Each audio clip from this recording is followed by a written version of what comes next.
Friends, ಎಲ್ರಿಗೂ ನಮಸ್ಕಾರ. ನಮ್ಮ ಶಿರಾ ಹುಡುಗರ ಚಾನಲ್ಗೆ ಸ್ವಾಗತ. ಯಾರೆಲ್ಲ ಈ ವಿಡಿಯೋ ನೋಡ್ತಿದ್ದೀರೋ ಲೈಕ್ ಮಾಡಿ, ಶೇರ್ ಮಾಡಿ, ನಮ್ಮ ಚಾನಲ್ನ ಸಬ್ಸ್ಕ್ರೈಬ್ ಮಾಡ್ಕೊಳ್ಳಿ, ನಮಗೆ ಸಪೋರ್ಟ್ ಮಾಡಿ. ಯಾರೆಲ್ಲ ತುಂಬಾ ಸಪೋರ್ಟ್ ಮಾಡ್ತಿದ್ದೀರೋ ಅವ್ರಿಗೆ ತುಂಬ ಹೃದಯದ ಧನ್ಯವಾದಗಳು. ಎಲ್ಲರೂ ಚೆನ್ನಾಗಿದ್ದೀರಾ? ನನಗೆ ಗೊತ್ತು ನೀವೆಲ್ಲರೂ ಚೆನ್ನಾಗಿದ್ದೀರಾ ಅಂತ. ನಾನು ಚೆನ್ನಾಗಿದ್ದೀನಿ. ಯಾರ ಮನೆಗೇನೋ ನೋಡ್ರಿ ಅವರೆಕಾಯಿ ಸಪ್ನೀರಂತೆ, ಬಸ್ಸಾರಂತೆ, ಆಮೇಲೆ ಯಾತು ಇಸ್ಕಿದ್ ಬೆಳಕಾಳು ಸಾರಂತೆ, ತೊಗರಿಕಾಳು ಹುಳಿ ಸಾರಂತೆ, ಸಪ್ನೀರಂತೆ, ಬರೀ ಯಾವಾರ ಮನೆ ಬಾರೆ ನಮ್ಮಜ್ಜಿ ಅವರೆಕಾಳು ಸುಲಿತಾ ಐತಿ. ಬಾರ ತರ್ಲೆ ಅವರೆಕಾಳು ಸುಲಿ. ಇಲ್ಲ ತಾಯಿ, ನಾನು ಸುಲಿಯಲ್ಲ. ಅಲ್ವಲ್ಲ ಹುಡುಗ, ತಿಂತೀಯ ಸುಲಿಯಕ್ಕಾಗಲ್ಲ ನಿನಗೆ ಅವರೆಕಾಯಿನ. ಹೋಗತೆ ಅದ್ರ ಹುಳ ಇರ್ತಾವೆ, ನನ್ನ ಮಗ ಸುಲಿತಾನೆ. ಸರಿ ಅದನಪ್ಪ ನೀನು. ಈ ಹುಡುಗಂಗೆ ಇಂಥವೆಲ್ಲ ಹೇಳ್ಬಾರ್ದು. ನೆಗೆಕ್ ಹೋಗು, ಎಲ್ಲ ಕುಣಿಯಕ್ ಹೋಗ, ಅಲ್ಲೋಗ ಇಲ್ಲೋಗು ಅಂತ ಹೋಗ್ತೈತಿ. ಅದೆಲ್ಲ ಹೆಣ್ಮಕ್ಳು ಕೆಲಸ, ಹೆಣ್ಮಕ್ಳು ಮಾಡ್ಬೇಕು. ಮದ್ವೆ ಆದಾಗ ಹೆಂಡತಿನ ಕಟ್ಕೊಂತಲ್ಲ, ಅವಾಗ ಬಗ್ಗಿಸ್ತಾಳಿ. ಹೆಂಡತಿನ ಕಟ್ಕೊಂಡ್ರು ಅಷ್ಟೇ, ಏನ್ ಕಟ್ಕೊಂಡ್ರು ಅಷ್ಟೇ. ನಾನ್ ಮಾತ್ರ ಇಂಥ ಕೆಲಸ ಮಾಡಲ್ಲಪ್ಪ ಸ್ವಾಮಿ. ತಿಮ್ಮಕ್ ಮಾತ್ರ ಬೇಕಲ್ವ ನಿನಗೆ? ಗುಂಡಜ್ಜೆ ಒಂದ್ ಸೌಟ್ ಹಾಕು, ಕಾಳು ಸಾಕು ಇವನಿಗೆ, ಅಷ್ಟೇ ಹಾಕೋದು. ಯಾಕೆ ಹೇಳ್ರಿ? ಅಜಯ್ ನೋಡಿ ಏನು ನನಗೆ ಒಂದ್ ಸೌಟ್ ಹಾಕಿರಿ. ನನಗೆ ಅರ್ಧ ಕಾಳು, ನಿನ್ಗೆ ಅರ್ಧ ಕಾಳು, ಇಬ್ರಿಗೂ ಸಮ ಸಮ. ಯಾರೇನ್ ಹೆಚ್ಚಲ್ಲ, ಯಾರೇನ್ ಕಡಿಮೆ ಅಲ್ಲ ಅಲ್ಲಿ. ಮತ್ತೀಗ ನೀನ್ ಸುಲಿಯಲ್ವಲ್ಲ, ಸುಮ್ಮನೆ ನೀರು. ವಾಗು, ಅದ್ರ ಹುಳ ಇರ್ತಾವೆ, ನನಗೆ ಭಯ ಆಗ್ತೈತಿ. ಅಲ ಗಂಡ್ಸಿ, ದಂಡಿಗೆ ಅದ್ರಲ್ಲಿಲ್ಲ, ದಾಳಿಗೆ ಅದ್ರಲ್ಲಿಲ್ಲ, ಯಾವ್ರೆ ಕಾಯಿ ಆಗಿರೋ ಹುಳುಕ್ಕೆ ಅದ್ರಕಂತಾನೆ ಇವನು. ಅವ್ ಮೆತ್ತಗಿರ್ತಾವೆ. ಇರು, ಇವಾಗ ಬತ್ತಿಯಲ್ಲ, ನನಗೆ ಕಾಳು ಜಾಸ್ತಿ ಹಾಕೊಂತಂದು ಅವಾಗ ಐತೀನಿ. ನೀನೇನ್ ಹಾಕ್ತೈತಿ, ನಾನು ಹಾಕೊಂಡು ತಿಂತೀನಿ ಹೇಳು. ಅಜಯ್ ಸಪ್ನೀರ್ ಮಾಡು, ಹುಳಿಸಾರು ಮಾಡ್ತೀನಿ.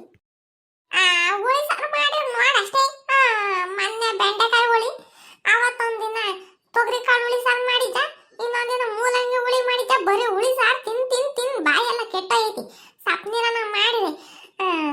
ಹಂಗೇನೆ ಮೆಣಸಿನ್ಕಾಯಿ ಚೆನ್ನಾಗಿ ಕ್ಯೂಸ್ಕೊಂಡು, ಬೆಳ್ಳುಳ್ಳಿ ಹಾಕೊಂಡು, ಹುಣಸೆ ಹಣ್ಣು ಹಾಕಿ ಚೆನ್ನಾಗಿ ಕ್ಯೂಸ್ಕೊಂಡು, ಕೊತ್ತಂಬರಿ ಸೊಪ್ಪು ಹಾಕೊಂಡು ತಿಂದ್ರೆ ಕಾಳು ನೆನ್ಸ್ಕೊಂಡು ಮುದ್ದೆನ ಒಂದೂವರೆ ಮುದ್ದೆ ತಿನ್ಬೋದು. ಏನಲ್ಲ ಅಮ್ಮಣಿ, ನನ್ಗೆ ಅವೆಲ್ಲ ಗೊತ್ತಿಲ್ಲ. ಹುಳಿಸಾರು ಮಾಡಿ ನಾನು ತಿನ್ನಲ್ಲ. ಆ ಸಪ್ನೀರ್ ಅಂದ್ರೆ ಅಷ್ಟೊಂದಿಷ್ಟ ನೀವು ಹುಡುಗಂಗೆ? ಎಲ್ಲ ಅಮ್ಮಣ್ಣಿ ಏನ್ ಮಾಡ್ತೈತೆ ಗೊತ್ತ? ಒಂದ್ ಗೆಡ್ಡೆ ಬೆಳ್ಳುಳ್ಳಿ ಸುಲ್ಕೊಂಡ್ಬಿಡ್ತೈತೆ, ಹಾಕೊಂಡ್ಬಿಡ್ತೈತೆ. ಬೆಳ್ಳುಳ್ಳಿನೂ ಕಾಳು ನೆನ್ಸ್ಕೊಂಡು ಸುಮ್ಮನೆ ತಿಂತೈತಿ. ಅಯ್ಯಯ್ಯಪ್ಪ, ಆದ್ರೂ ಸವಾಸ ಒಳ್ಳೇದಲ್ಲ. ಮೆಣಸಿಕಾಯಿನೂ ಅಷ್ಟೇ, ಮೆಣಸಿಕಾಯಿನೂ ಕಾಳು ನೆನ್ಸ್ಕೊಂಡು ತಿಮ್ಮದೆ, ಬೆಳ್ಳುಳ್ಳಿ ಕಾಳು ನೆನ್ಸ್ಕೊಂಡು ತಿಮ್ಮದೆ. ಇವಾಗ ಇತ್ತೀಚೆಗೆ ಕಲ್ತ್ಕೊಂಡೈತಪ್ಪ ಅದ್ಯಾತ. ನಿಂಬೆಹಣ್ಣಿದ್ರೆ ಮನೆಗೆ ಒಂದು ಬಿಡಲ್ಲ. ನಿಂಬೆಹಣ್ಣ ಹುಳಿ ಹಿಂಡ್ಕೊಂಬೈತೆ, ಅನ್ನಕ್ಕೆ ಒಂದಿಷ್ಟ ಎಷ್ಟು ಬೇಕಷ್ಟ ಉಪ್ಪು ಹಾಕಿಂಬೈತೆ. ಒಂದು ಮೆಣಸಿಕಾಯಿನ ಕೊಯ್ಕೊಂಬೈತೆ ಸಣ್ಣ ಸಣ್ಣದಾಗಿ, ಬೆಳ್ಳುಳ್ಳಿನ ಸಣ್ಣ ಸಣ್ಣದಾಗ ಕೊಯ್ಕೊಂಡು ಒಂದಿಷ್ಟು ನೀರು ಹಾಕೊಂಡು ಕಲ್ಸ್ಕೊಂಡು ಸುಮ್ಮನೆ ತಿಂಬೈತಿ ಅನ್ನಕ್ಕೆ. ದೇವ್ರೇ ದೇವ್ರೇ ಭಗವಂತ, ಈ ಹುಡುಗ ಏನೇನೋ ಮಾಡ್ತೈತಮ್ಮ ಹೇಳತ್ತ. ಇದ್ರದೊಂದು ಹುಟ್ಟು ಇನ್ನು ಏನೇನು ತಿಂತೈತ ಈ ಹುಡುಗ. ಅಯ್ಯೋ ರಾಮ, ಕೇಳ್ಬೇಕಿ. ಅರ್ಧ ಕೆಜಿ ತರಕಾರಿ ತಂದು ಕೊಯ್ಯೋ ಹೊಟ್ಟೆತ್ತಿಗೆ ಏನಿಲ್ಲ ಅಂದ್ರೆ 1/4 ಕೆಜಿ ಇದೇ ತಿಂದಿರ್ತೈತಿ ಆಗಳಪ್ಪ. ಅದ್ರಾಗ ಏನು ಹೇಳ್ತೈತಿ ಅಜ್ಜಿ? ಉಳ್ಳಿಕಾಯಿ ತಿಂದ್ರೆ ಚೆನ್ನಾಗಿರ್ತೈತಿ, ಗೆಡ್ಡೆಕೋಸು ತಿಂದ್ರೆ ಚೆನ್ನಾಗಿರ್ತೈತಿ, ಮೂಲಂಗಿ ಒಂದು ಈಟು ಕೊಡು, ಕ್ಯಾಪ್ಸಿಕಮ್ಮು ದಪ್ಪನ ಮೆಣಸಿನ್ಕಾಯಿ ಅರ್ಧ ಕೊಡು, ಆಮೇಲೆ ಕ್ಯಾರೆಟ್ ನನಗೆ ಒಂದು ಕೊಡು ಅಂತಂದು ಸುಮ್ಮನೆ ತಿಂತಿರ್ತೈತಿ. ತಿಂದ್ರೆ ಸಾರಿಗೆ ಪಚ್ಚ ಏನ್ ಮಾಡಕ್ಕಾಗ್ತೈತಿ? ಬೈದ್ರೂ ಬಿಡಲ್ಲ. ಎಲ್ಲನ ಸೊಪ್ಪು ತಗೊಂಬಂದ್ರೆ ಸೊಪ್ಪು ಮಾಡೋಣ ಅಂತಂದು ಮೆಂತ್ಯ ಸೊಪ್ಪು ಅದು ಇದನ್ನು, ಆ ಮೆಂತ್ಯ ಸೊಪ್ಪು ತಗೊಂಬೈತಿ ಇಷ್ಟಿಷ್ಟ.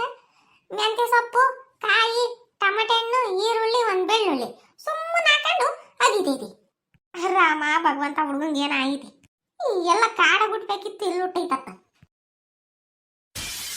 ತಿರ್ಗಾ ಬಂದು ನೋಡಿ ಯಾಕ ನಾನು ಹೆಂಗಾನ ತಿಂತೀನಿ, ನಿಂಗೇನು ನೀನೇನು ತಿಂತೀಯ? ನಾನು ತಾನೆ ತಿಂಬದು, ನನ್ನ ಹೊಟ್ಟೆ ನನ್ನ ಇಷ್ಟ, ನಾನು ತಿಂತೀನಿ. ಹಂಗೆ ತಿಂತಾನೆ ಹಿಂಗೆ ತಿಂತಾನೆ ಅಂತಂದು ಚಾಡಿ ಹೇಳ್ತಿದ್ಯ ಅತ್ತೆಗೆ. ಅಲ್ಲಲ್ಲ ಎಲ್ಲ ಇದ್ದೆ ನೀನು. ಇಲ್ಲೇ ಮರೆ ನಿಲ್ಕೊಂಡಿದ್ದೆ ಗೋಡೆ ಮರೆಗೆ. ಏನನ್ ಮಾತಾಡ್ತಾರೆ ನೋಡೋಣ, ನಮ್ಮ ಅಜ್ಜಿ ಏನನ್ ಫಿಟ್ಟಿಂಗ್ ಇರ್ತೈತಂತ. ನೀನಿದೆಯೇ ಆ ನಾರದ ಎಷ್ಟೋ ವಾಸಿ. ನೀನು ಅಮ್ಮ ತಾಯಿ, ನಾರದ ನಿಂತು ಬೇಡ, ಅವನ್ಕಿನ್ನ ಒಂದ್ ಕೈ ಮೇಲ್ ನೀನ್ ಫಿಟ್ಟಿಂಗ್ ಇಡೋದೈ. ನಾರದ ತಮ್ಮ ಅದೇ ನೀನ್ ಅಕ್ಕ. ನನಗಂತೂ ಶತ್ರು